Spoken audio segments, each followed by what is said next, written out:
two of three of these things are things that truckers aren't going to want to hear. Yeah. I'll explain here in a second.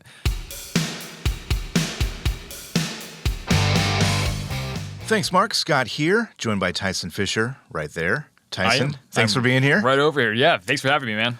We've got a lot to get to here. We've got a new Congress in place, obviously, and I don't think it's a secret that it can take a while sometimes for things to get up and running. But this case, the House has not really wasted any time locking onto the truck parking crisis, which I think is good news. The issue came up in the very first Transportation and Infrastructure Committee hearing, and it seems like they have some momentum behind this issue. Yeah, right out the gate, we're talking about truck parking and the in the committee that matters the most when it comes to truck parking. Yeah. So, Transportation Infrastructure Committee held its first hearing for this new 119th Congress. That's what they talked about, amongst many other things, but truck parking was part of it. So Sarah Galitza, she is Home Depot's vice president of transportation. She mentioned truck parking in her opening statement. So that was a huge priority for her to talk about. Specifically, she mentioned that the motor carriers that Home Depot hires, they've told the company that truck parking is the most significant, infrastructure issue for truckers, and they're not wrong. That's absolutely true. So, she suggested that Congress, provide more funding for truck parking. Enter Representative Mike Bost, the champion of this issue. Yeah. Absolutely. So during, he spent his time to talk about, just that, the truck parking funding. But yeah, he's the guy behind the Truck Parking Safety Improvement Act for the past, I think we're at 3 past Congresses. He's done it. I think we're coming up on our 4th edition of this, which has not been reintroduced yet, but all indications are it's going to happen this time. Anyway, that's $755 million to expand truck parking capacity. The key here is dedicated funding. We have mentioned this several times on this show before, which is, a lot of the currently available funding is not going to truck parking because, unfortunately, truck parking is not necessarily a high priority for many, if not most, state DOTs. During this committee hearing, Louisiana Governor Jeff Landry pretty much confirmed that to the committee, pointing out that in Louisiana, they have this very expensive bridge that they have to repair. And he said that if he had to choose between the bridge and truck parking, the bridge is going to win. Yeah, which makes sense. Which does. Yeah. And that's going to be the case probably for many, if not most, DOTs. So, it's good that was actually brought up to the committee to kind of put that into perspective. Going back to Galitza real quick of Home Depot, she reminded the committee of the safety issues that come with the lack of truck parking, but she also called for what she called national technology to find available spots. So you have these truck parking information systems from state to state.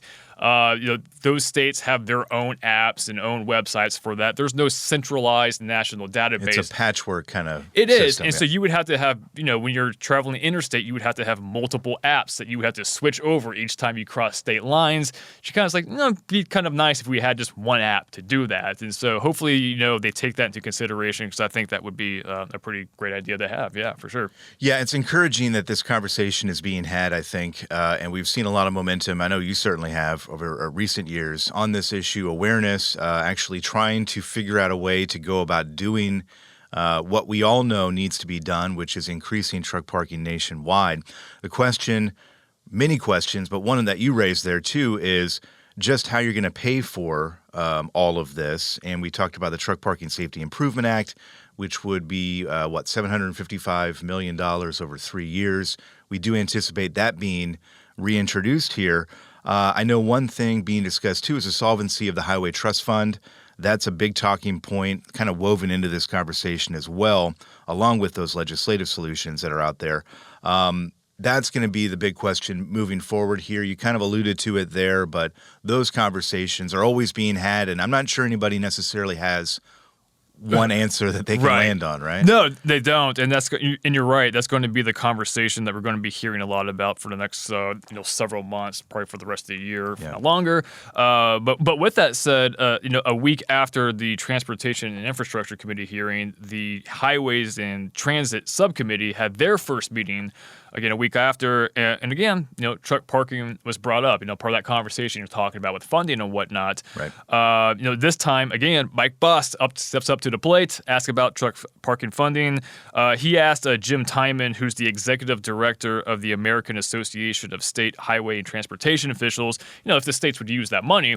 And of course, the guy said, yeah, we would, but money isn't the only issue when it comes to truck parking. He pointed out to the subcommittee that governments are limited as to what they can do with the land that they own for truck parking, including commercialization of land to support truck parking, which they just can't do.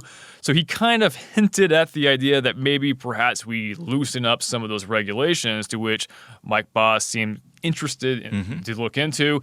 I think if there was any, administration that would be open to that, it would probably be this Trump administration. So not to get anyone's hopes up, we don't know what that would look like. But basically, it's like we need to loosen up some of these regulations if you want the states to expand truck parking. Yeah, this is a frustrating thing, and I know I'm preaching to the choir here, but it's one of these things where we know what the problem is. We know what a solution would be, or at least part of the solution would be. It's just a matter of getting everybody on the same page and getting across that finish line. I am hopeful that we're getting closer to that finish line, and I feel like we can almost see it at this point, but those conversations will continue. And again, we always preach this, but reach out to your lawmakers.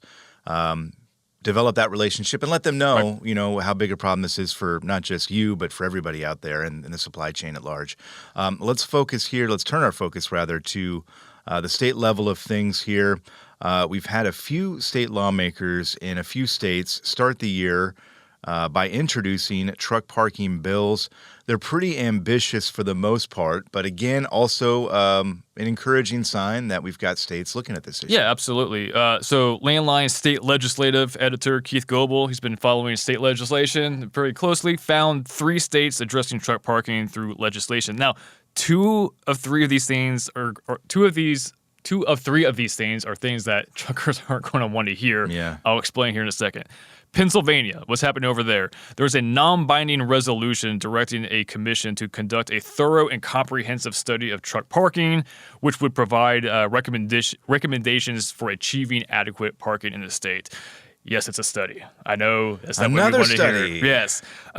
This bill was actually introduced last year and died in committee, so hopefully we'll get some more momentum here on that Pennsylvania truck parking study. Meanwhile, in Virginia, very similar to the Pennsylvania bill, a joint resolution directing the Virginia DOT to, again, study truck parking, but this one's going to be specifically along Interstate 66 and the Interstate 95 corridors, focused on those problem, freight corridor areas. So that bill requires a report and recommendations by November 30th. So 2 states kind of looking to study the issue. But meanwhile, in New Jersey, and I like this one a little bit more, there's a bill that would require truck parking to be included in plans for large warehouse development. So whenever such development is proposed, the application must provide for an adequate number of on-site truck parking spaces as a condition of preliminary site plan approval. Basically, what it means is if you're going to build a big warehouse where there's a lot of trucks coming in and out, you have to make sure that increase in truck traffic doesn't bleed over into basically the local, residential areas or even local businesses. Even if there's a truck stop nearby, you have to make sure that increase in truck traffic doesn't lead to overnight parking overflow at the nearby trucks. Basically, just provide parking. Make sure you've got spaces for them to go. A very simple thing that I can't believe that needs to be a law. That should just be a thing that we do when you have so many. But it's not a thing, but New Jersey's trying to make it a thing, and it's a thing that I think everywhere it should be implemented everywhere. Yes, we need more of that thing. Right. For sure. Yeah. And, regarding the studies, if they're looking at places where truck parking can more easily be incorporated into those areas, I think that is a plus. If it's a study looking into, do we have a problem here? Yeah. I can save you some time. Yes, you've got a problem. Let's figure out where to put these spaces for sure. Let's shift here to Arizona, where the state has launched a truck parking availability system. I know there are mixed feelings out there about just how helpful these systems are, but regardless, They are in place in parts of Arizona, or will be, I think, soon, right? Oh, no, it is now. So, Okay. so the I-10 truck parking availability system, Arizona, I'm pretty sure it's officially live. So again, this is the system that includes those electronic signs that show you, how many truck parking spaces are available at the upcoming rest areas along the interstate. So far in Arizona, this is going to be used at 4 rest areas. It's going to be the Ehrenberg rest area at mile marker 4, the Bouse Wash at mile marker 52, Texas Canyon rest area at mile marker 320, and San Simon rest area at mile marker 389. I know we mentioned the trucker survey for this a while back. So the thing is, if enough of you drivers out there participated in that study, then this system should be pretty well informed for the most part. So, but you did mention it's like, well, there's some mixed feelings about this. A few years ago, the American Transportation Research Institute released a report revealing that truck drivers do find these information systems useful. And that rings more true the more inexperienced the drivers. So those newer drivers they're finding these systems to be useful. And I think that as long as the younger drivers, have a place to park, the older, more experienced drivers, they already know where to go. They're going to find like the hidden spots, it benefits everybody. Yeah, for sure. Yeah, there is value in it. I shouldn't discount it, outright or too much here. Information obviously does help, and it does save you time if you aren't having to go to a place where there aren't any spots. But again, I know there are mixed feelings as to. I think there's a feeling that we put this in place, we've solved the problem. Right. It's like not quite. Obviously information is helpful, but quite a few more steps that you need to take there. You mentioned ATRI. We should mention a study that they have out right here, and the idea of this one is it will help states kind of craft their plans, right, for truck parking. Yeah. So, ATRI is working with, from what I understand, all 50 state DOTs to identify best practices for expanding truck parking at public rest areas and other state-owned locations. So, basically most of the rest areas we've been talking about. Right now, ATRI needs truck drivers to basically just fill out a quick, I believe it's a 12-question survey just regarding state-owned truck parking. So, I know everyone has got this, study fatigue. We're just tired of hearing about, surveys and studies. I get it. It is kind of frustrating. But the reality is that each entity tasked with addressing truck parking will need its own study that quantifies the problem in that specific area. So with that being said, the research output is only as good as the data input. Meaning, the more truck drivers that participate in the surveys, that better that data that they get, and the better, more informed decisions that these state DOTs can make. So, this is my long-winded way of pleading to the truck drivers to please go to ATRI, American Transportation Research Institute, and take that survey. Yeah, and we'll have a link as well on landlinenow.com if you want to check that out. It's 12 questions. I'm looking at it right now. It's not overly intensive, but it does give. It will give, I think, if you answer it, a pretty good idea of, what states need to be doing perhaps to fix this problem. You can check out Tyson's outstanding work on the truck parking crisis and many other issues as well over on our website, landline.media. And again, landlinenow.com is where we'll have that link. Tyson, pleasure as always. Pleasure's mine.